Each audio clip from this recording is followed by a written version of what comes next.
Hi, my name is Jules DeVore, and today I'm going to be reading Chapter 1 and 2 of Percy Jackson and the Olympians, Battle of the Labyrinth.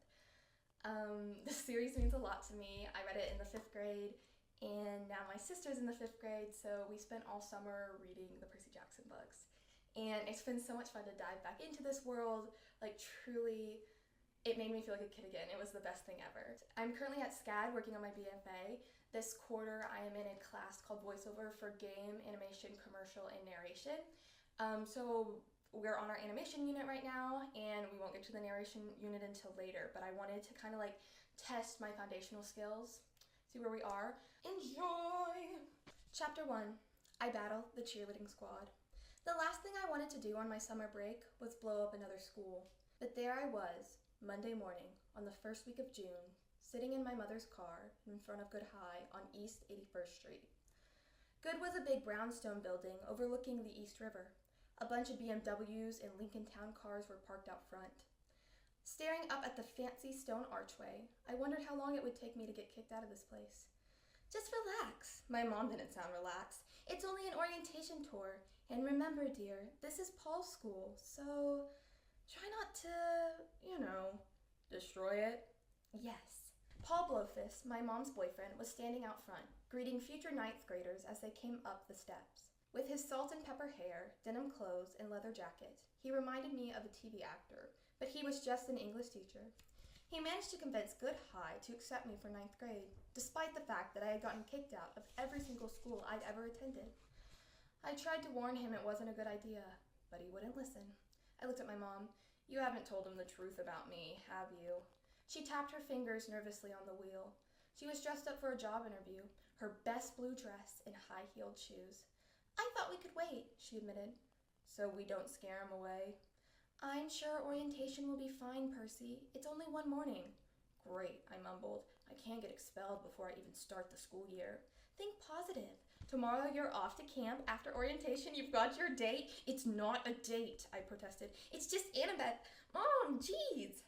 She's coming all the way from camp to meet you.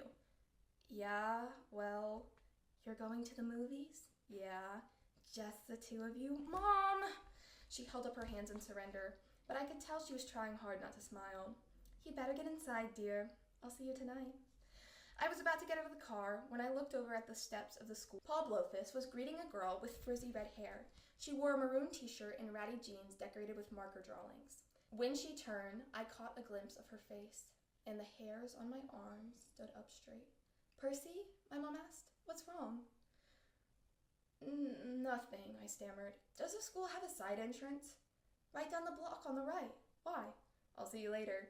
My mom started to say something, but I got out of the car and ran, hoping the redhead girl wouldn't see me. What was she doing here? Not even my luck could be this bad. Yeah, right. I was about to find out my luck could get a whole lot worse. Sneaking into orientation didn't work out too well. 2 cheerleaders in purple and white uniforms were standing at the side entrance, waiting to ambush freshmen. Hi! They smiled, which I figured was the first and last time any cheerleaders would be that friendly to me. One was blonde with icy blue eyes. The other was African American with dark curly hair like Medusa's. And believe me, I know what I'm talking about.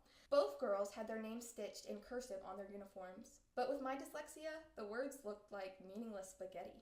Welcome to Good High, the blonde girl said. You're so going to love it. But as she looked me up and down, her expression said something more like, Ew, who is this loser?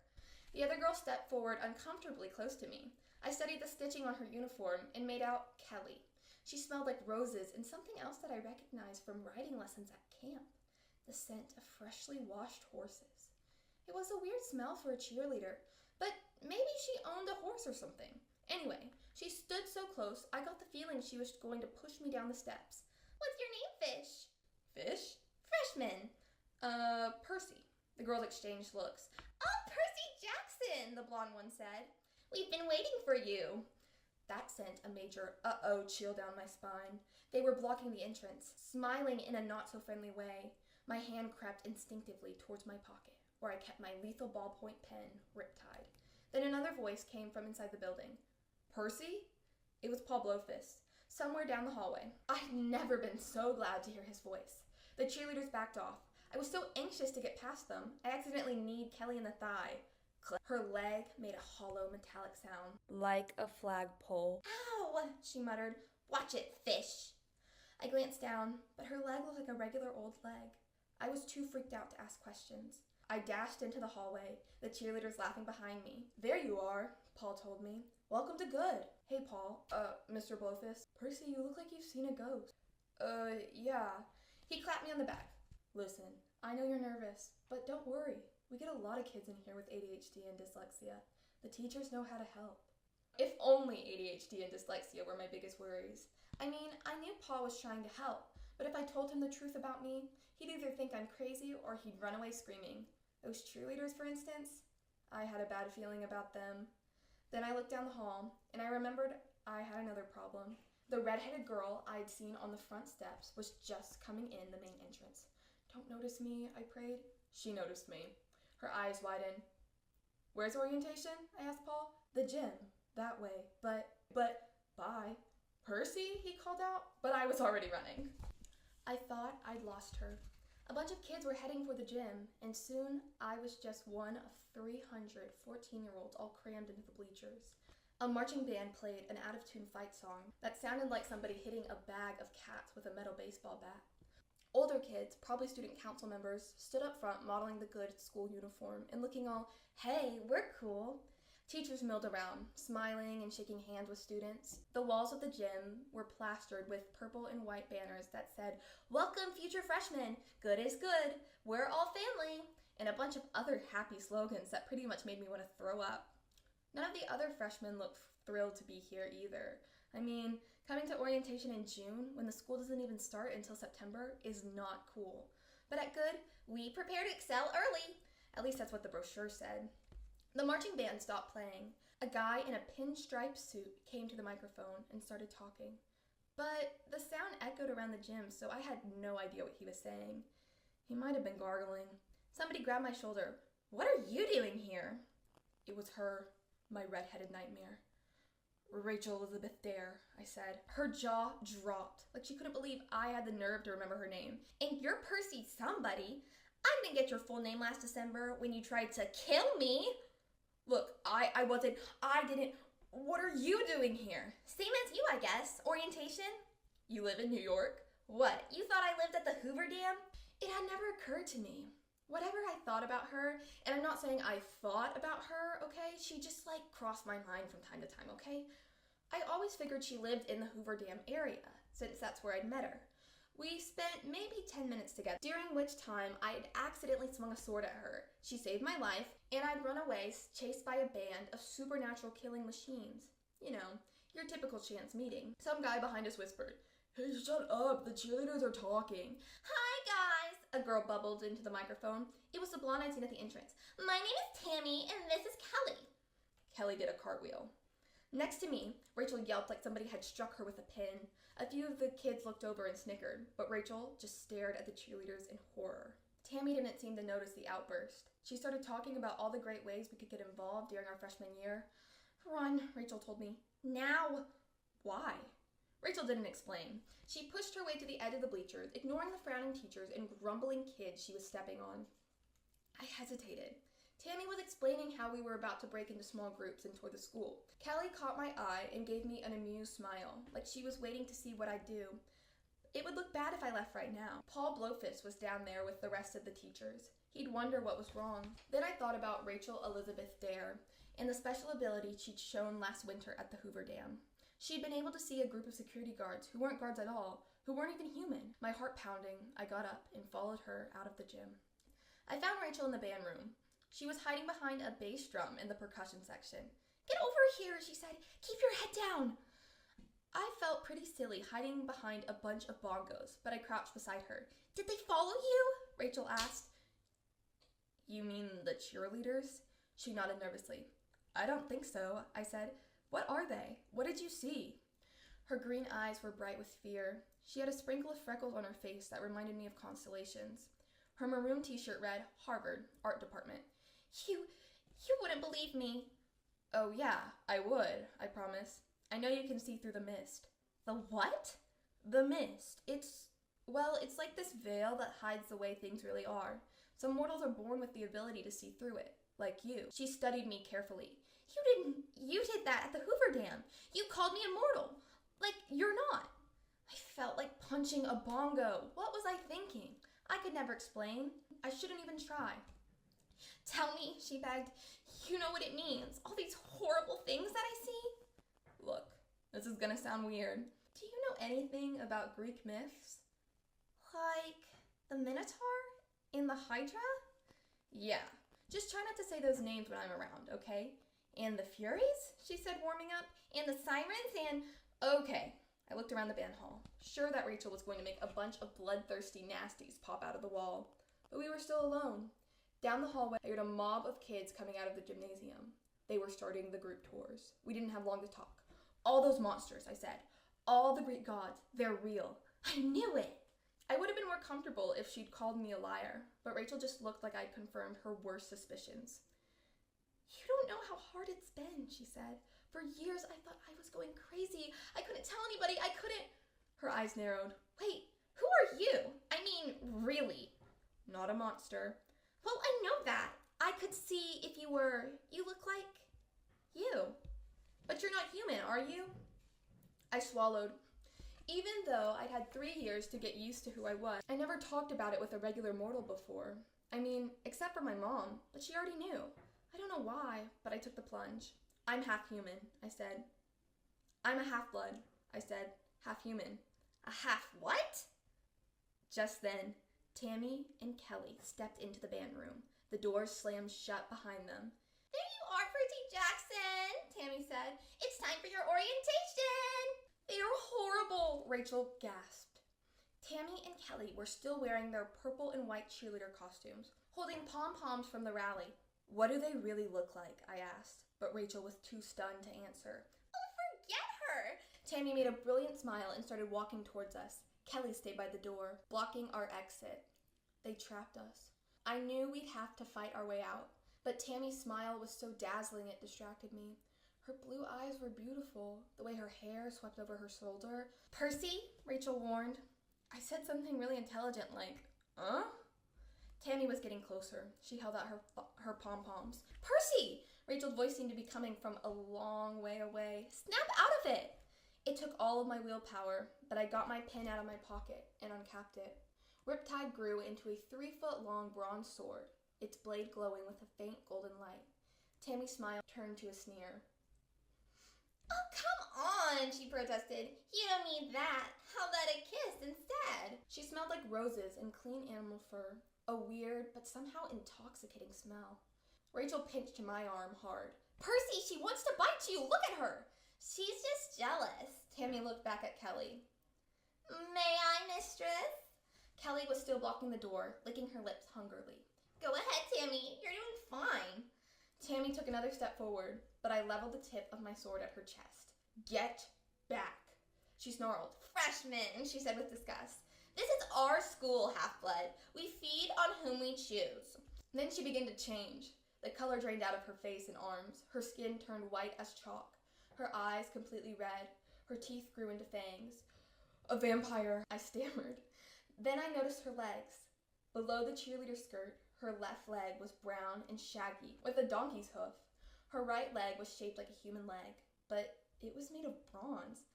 A vampire with... Don't mention the leg, Tammy snapped. It's rude to make fun.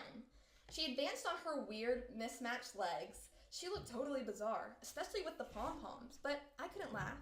Not facing those red eyes and sharp fangs. A vampire, you say? Kelly laughed. That silly legend was based on us, you fools. We're in Pausai, servants of Hecate. Tammy edged closer to me. Dark magic formed us from animal, bronze, and ghost. We exist to feed on the blood of young... Now come, give me that kiss. She bared her fangs. I was so paralyzed I couldn't move, but Rachel threw a snare drum at the imposa's head.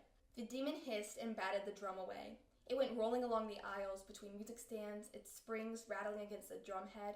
Rachel threw a xylophone too, but the demon just swatted that away too. I don't usually kill girls, Tammy groaned, but for you, mortal, I'll make an exception. Your eyesight is a little too good. She lunged at Rachel. No, I slashed with Riptide. Tammy tried to dodge my blade, but I sliced straight through her cheerleader uniform, and with a horrible wail, she exploded into dust all over Rachel. Rachel coughed. She looked like she just had a sack of flour dumped on her head. Gross! Monsters do that, I said. Sorry. You killed my trainee, Kelly yelled. You need a lesson in school spirit, half-blood. Then she began to change. Her wiry hair turned to flickering flames. Her eyes turned red. She loped towards us. I am a senior in Buza, she growled. No hero has ever bested me in 1,000 years. Yeah, I said. Then you're overdue. Kelly was a lot faster than Tammy. She dodged my first strike and rolled into the brass section, knocking over a row of trombones with a mighty crash. Rachel scrambled out of the way. I put myself between her and the Empusa. Kelly circled us, her eyes going from me to the sword. What a pretty little blade, she said. What a shame it stands between us. Her form shimmered. Sometimes a demon, sometimes a pretty cheerleader. I tried to keep my mind focused, but it was really distracting. Poor dear, Kelly chuckled. You don't even know what's happening, do you?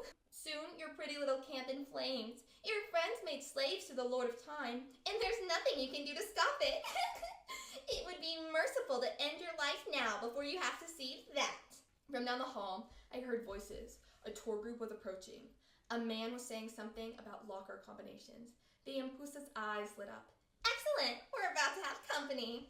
She picked up a tuba and threw it at me. Rachel and I ducked. The tuba sailed over our heads and crashed through the window. The voices in the hall died down. Percy! Kelly shouted, pretending to be scared. Why did you throw that? I was too surprised to answer. Kelly picked up a music stand and swiped a row of clarinets and flutes. Chairs and musical instruments crashed to the floor. Stop it, I said. People were tromping down the hall now, coming in our direction. Time to greet our visitors! Kelly bared her fangs and ran for the doors. I charged after her with Riptide. I had to stop her from hurting the mortals. Percy, don't!